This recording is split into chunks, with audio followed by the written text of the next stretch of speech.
আমরাও তো নবীকে পেয়ে খুশি হয়েছি। খুশি হলে একজন উদযাপন করে। এখানে আপনি বাধা দেওয়ার কি? আপনি কেন বাধা দিবেন? দেশ কি আপনার বাবার? রাষ্ট্র আপনার বাবার? রাস্তা আপনার বাবার? ও কি আপনার বাবার খায়? ওর বাবার ও খায়। ও রাষ্ট্রের মধ্যে ও এখানে র্যালি করবে, এখানে জুলুস করবে তারা। তাদের অধিকার আছে। রাষ্ট্রের মধ্যে প্রত্যেক ধর্মে অবলম্বী প্রত্যেকটি মানুষ স্বাধীনভাবে বসবাস করবে, স্বাধীনভাবে তাদের জীবন যাপন করবে। বাধা দেওয়ার আপনি কি? এখানে বাধা দেওয়া মানে হচ্ছে উগ্রতা। পরবর্তী প্রজন্ম যারা আসবে তারাও জঙ্গি হয়ে আসবে, তারা সন্ত্রাস হয়ে আসবে।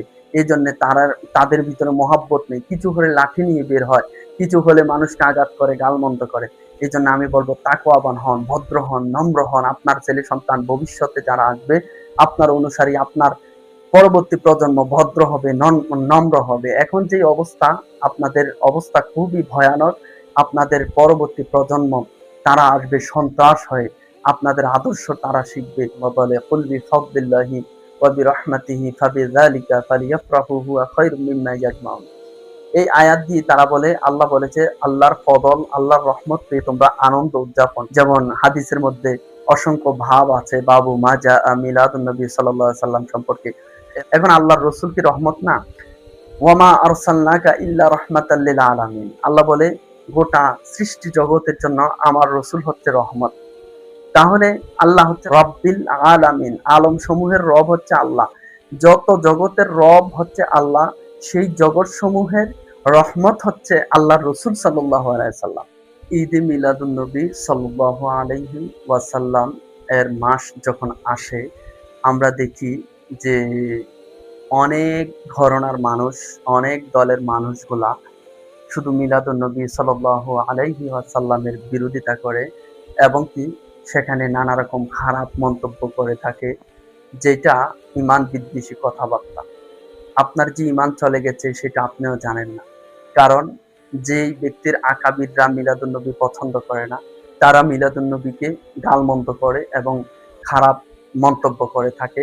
তারা বলে এটা কোরআনে নাই, হাদিসে নাই, এটা বেদাত, এটা পূজা, এটা হিন্দুদের পূজার মতো ইত্যাদি। এটা অনেক খারাপ খারাপ ধারণা করে থাকে এবং কি অনেকে এমন কথাবার্তা বলে থাকে যেটা মুমিনের অন্তরে অনেক বড় ধরনের আঘাত হানে। একজন ইমানদার কখনো এমন খারাপ মন্তব্য, এমন কথাবার্তা কখনো মেনে নিতে পারে না। আমাদের একটা কথা হচ্ছে, সিরাতুন নবী যারা করে থাকে, সিরাতুন নবী যখন করে, তখন আমি যদি বলি আপনি দেখান কোরআন এবং হাদিসের মধ্যে সাহাবায়ে কেরাম বা আল্লাহর রাসূল কখনো সিরাতুন নবী আদায় করেছে বা পালন করেছে, স্টেজ করে মাহফিল করেছে, সেখানে আপনি আমাকে কোরআন এবং হাদিস থেকে দেখান। তখন কিন্তু এটা নিয়ে বাড়াবাড়ি হয় না। আসলে একটা কথা আছে, নিজের বেলায় কুলু কুলু, অন্যের বেলায় মাকরু। আপনি যখন করবেন সেটা জায়েজ, আমি যখন করব সেটা আমাকে আপনি দেখেন না, দেখতে পারেন না বিধায় সেটা না জায়েজ, এটা হারাম হয়ে যায়। এই জন্যে আমি অনুরোধ করব, যারা মিলাদুন নবী সাল্লাল্লাহু আলাইহি সাল্লাম আসলে আপনাদের চুলকানি বেড়ে যায়। মিলাদুন নবী কোথায় আছে? মিলাদুন নবী এটা জায়েজ নেই। অনেকে বলতেই শুনি আমরা মিলাদ মানি, কিন্তু মিলাদুন নবী সাল্লাল্লাহু আলাইহি সাল্লামের যে পদ্ধতিগুলো আছে সেটা আমরা মানি না। আমার একটা কথা আপনাদেরকে অনুরোধ করব, যারা মিলাদুন নবী মানেন, আপনারা যদি মিলাদুন নবী মানেন বা পালনও করেন, আপনারা মিলাদুন নবী আপনাদের মতো আপনারা পালন করেন। আপনারা মিলাদুন নবী আপনারা সেইভাবে রসুলের মিলাদ সম্পর্কে আপনারা আলোচনা করেন। কিন্তু আরেক ভাই তার পদ্ধতি বা এটা নিয়ে আপনারা সমালোচনা করে মিলাদুন নবীকে অস্বীকার করা বা গালি দেওয়া, এটা তো মূর্খতা। এটা তো কখনো শিক্ষিত বা ভদ্র মানুষের কাজ হতে পারে না। আমার একটা কথা, আপনি যদি মিলাদ মানেন, আপনি আমাকে শিখান যে কিভাবে করতে হবে। স্পষ্ট মিলাদের কথা হাদিসের মধ্যে আছে এবং অসংখ্য ইমামগণ এবং কি আহলে সুন্নাত ওয়াল জামাতের আকাবির যারা আছেন এবং কি যারা ইমানদার আছেন, তারা মিলাদ সম্পর্কে আলোচনা করেছে। এখানে রসুলের মিলাদ মানে হচ্ছে রসুলের জন্ম বৃত্তান্ত আলোচনা। রাসূল সাল্লাল্লাহু আলাইহি সাল্লাম দুনিয়ার জমিনে কিভাবে আসছে। আসল কথা হচ্ছে, আমাদের রসুল যদি না আসতো, আমরা কোরআন পেতাম না, হাদিস পেতাম না, নামাজ রোজা সবকিছু পেয়েছি রসুলের মিলাদে। এই জন্যে আহলে সুন্নাত ওয়াল জামাতের যারা আলেম আছে, যারা আহলে সুন্নাত ওয়াল জামাতের অনুসারী আছে, তারা পবিত্র কালামুল্লাহ শরীফ থেকে একটা সূরা একখানা আয়াত সবসময় বলে, কুল বিফাদলিল্লাহি ওয়া বিরহমাতিহি ফাবিযালিকা ফালিয়াফরাহু হুয়া খায়রুম মিম্মা ইয়াজমাউন। এই আয়াত দিয়ে তারা বলে, আল্লাহ বলেছে আল্লাহর ফদল, আল্লাহর রহমত পেয়ে তোমরা আনন্দ উদযাপন করো। এখন কোরআন থেকে আপনি মিলাদুন নবীর আয়াত আপনি খুঁজবেন, সরাসরি স্পষ্ট আপনাকে মিলাদুন নবী সম্পর্কে, যেমন হাদিসের মধ্যে অসংখ্য ভাব আছে, বাবু মাজা মিলাদুন নবী সাল্লাল্লাহু আলাইহি সাল্লাম সম্পর্কে এমন ভাবে অনেক হাদিসের ব্যাখ্যা বিশ্লেষণ রয়েছে, হাদিস রয়েছে মিলাদের। এখন কোরআনের মধ্যে আল্লাহ বলেছেন তোমরা ফদল পেয়ে, রহমত পেয়ে আনন্দ উদযাপন করো, খুশি হও। এখন আল্লাহর রসুল কি আপনাদের কাছে, যারা মিলাদ বিরোধী আছে, যারা লাঠি নিয়ে মিলাদুন নবীর বিরুদ্ধে কথা বলে লাঠি নিয়ে বের হয়, যারা মিলাদের জুলুস করে তাদেরকে পিটানো হয়, আগুন দিয়ে জ্বালানো হয়, এবং কি অনেক কথাবার্তা বলা হয় এই নাস্তিকদের মতো, কাফের বেঈমান মুনাফিকের মতো শব্দ উচ্চারণ করে কথাবার্তা বলা হয়। এখন আল্লাহর রসুল কি রহমত না? ওয়ামা আরসালনাকা ইল্লা রাহমাতাল লিল আলামিন। আল্লাহ বলে গোটা সৃষ্টি জগতের জন্য আমার রসুল হচ্ছে রহমত। তাহলে আল্লাহ হচ্ছে রব্বুল আলামিন, রব্বিল আলামিন, আলম সমূহের রব হচ্ছে আল্লাহ।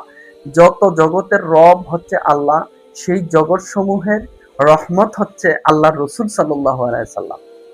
তাহলে আমরা যদি আল্লাহর রসুলের আগমনটাকে একটু আগমন হওয়ার কারণে যদি আমরা খুশি হয়ে জুলুস করি, রাস্তায় বের হই, তাহলে এটা বেদাত শিরক হয়ে যায়।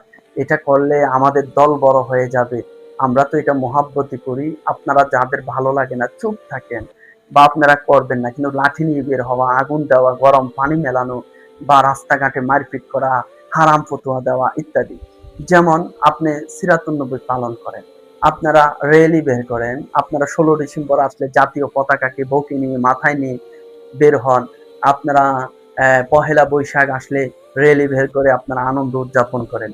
তো এখন তো আপনারা বলেন না যে এটা কোরআনে আছে কিনা, হাদিসে আছে কিনা। আমার একটাই কথা, আপনার ভিতরে রসুলের মহাব্বত নাই, রসুলের শান মান ইজ্জত দেখলে আপনার ফতুয়ার কথা মনে হয়, চুলকানি শুরু হয়, আঘাত লাগে, কষ্ট লাগে, আপনার এই জন্য আপনার ফতুয়া মুখ দিয়ে বের হয়। চুপ থাকতেও আপনি পারেন না, অন্তরে আপনার আল্লাহ রসুলের সাথে বেয়াদফি, আপনার ভিতরে মহাব্বত নেই বিদায় আপনি মিলাদুন নবী দেখলে আপনার চুলকানি শুরু হয়, বেয়াদফিমূলক শব্দ উচ্চারণ হয়। আমরা বলবো মিলাদুন নবী আছে, থাকবে। আহলে সুন্নাত ওয়াল জামাতের অনুসারী যারা আছে, আমরা মিলাদুন নবীর জুলুস করি, আমরা পালন করি, মিলাদের আলোচনা করি। শুধু 12ই রবিউল আউয়াল না, আমরা 12 মাস আল্লাহর রসুলের মিলাদ পেয়ে আমরা খুশি হই। আমরা 12টি মাস আমরা মিলাদুন নবী সাল্লাল্লাহু আলাইহি সাল্লামের আলোচনা করি এবং মাহফিল করে থাকি। ইনশাআল্লাহ আমরা মিলাদুন নবী করব, আমরা মিলাদুন নবীকে মহব্বত করি। মিলাদ হয়েছে আমার রসুলের দুনিয়ায় আগমন হয়েছে, আমরা খুশি হয়েছি, আমরা খুশি, মৃত্যুর আগ পর্যন্ত খুশি থাকব, এবং কি খুশি থেকেই আমরা মৃত্যুবরণ করব। এখন যারা আল্লাহ রসুলের মিলাদের কথা বললে খুশি হতে পারে না, তারা যদিও মুখে বলে যে আমরাও তো নবীকে পেয়ে খুশি হয়েছি, খুশি হলে একজন উদযাপন করে, এখানে আপনি বাধা দেওয়ার কি? আপনি কেন বাধা দিবেন? দেশ কি আপনার বাবার? রাষ্ট্র আপনার বাবার? রাস্তা আপনার বাবার? ও কি আপনার বাবার খায়? ওর বাবার ও খায়, ও রাষ্ট্রের মধ্যে ও এখানে র্যালি করবে, এখানে জুলুস করবে, তাদের অধিকার আছে। রাষ্ট্রের মধ্যে প্রত্যেক ধর্মে অবলম্বী প্রত্যেকটি মানুষ স্বাধীনভাবে বসবাস করবে, স্বাধীনভাবে তাদের জীবন যাপন করবে। বাধা দেওয়ার আপনি কি? এখানে বাধা দেওয়া মানে হচ্ছে উগ্রতা। পরবর্তী প্রজন্ম যারা আসবে তারাও জঙ্গি হয়ে আসবে, তারা সন্ত্রাস হয়ে আসবে। এই জন্য তাদের ভিতরে মহাব্বত নেই, কিছু হলে লাঠি নিয়ে বের হয়, কিছু হলে মানুষকে আঘাত করে, গালমন্দ করে। এই জন্য আমি বলবো তাকওয়াবান হন, ভদ্র হন, নম্র হন। আপনার ছেলে সন্তান ভবিষ্যতে যারা আসবে, আপনার অনুসারী, আপনার পরবর্তী প্রজন্ম ভদ্র হবে, নম্র হবে। এখন যে অবস্থা, আপনাদের অবস্থা খুবই ভয়ানক। আপনাদের পরবর্তী প্রজন্ম তারা আসবে সন্ত্রাস হয়ে, আপনাদের আদর্শ তারা শিখবে। আল্লাহ পাক এই ফিতনা থেকে আল্লাহ হেফাজত করুক। প্রত্যেকটি মানুষের মনে আল্লাহর রসুল সাল্লাল্লাহু আলাইহি সাল্লামের মহব্বত পয়দা করে দেয়।